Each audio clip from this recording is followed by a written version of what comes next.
நேற்று சனிக்கிழமை ஆஷாட நவராத்திரியோட 10ஆம் நாள் 9 நாளும் நல்லபடியாக வாராகி அம்மனுக்கு வழிபாடு செஞ்சு முடிச்சாச்சு.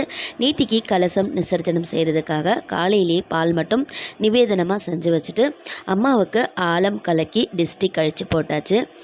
கலச தண்ணியை வந்து செடியில் ஊற்றிட்டு வீடெல்லாம் தெளித்து விட்டுட்டேன். தேங்காயை வந்து சமையலுக்கு யூஸ் பண்ணிக்கிட்டேன். அண்ட் அடுத்த முக்கியமான விஷயம் என்னன்னு பார்த்தீங்கன்னா, நம்ம முருக பக்தர்களுக்கான ஒரு முக்கியமான விஷயம், நம்ம தமிழ் கடவுள் திருச்செந்தூர் முருகன் கோவிலுடைய கும்பாபிஷேகம் ஜூலை 7ஆம் தேதி திங்கட்கிழமை காலை 6:15 6:59 வரை சொல்லப்பட்டிருக்கு.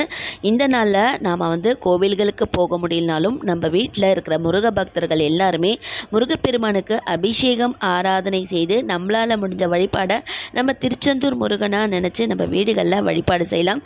இது வந்து டிவிலையும் லைவ் டெலிகாஸ்ட் போகும். அதையுமே பார்த்து நம்ம ரசித்து நம்ம முருகப்பெருமானை வழிபாடு செஞ்சுக்கிடலாம்.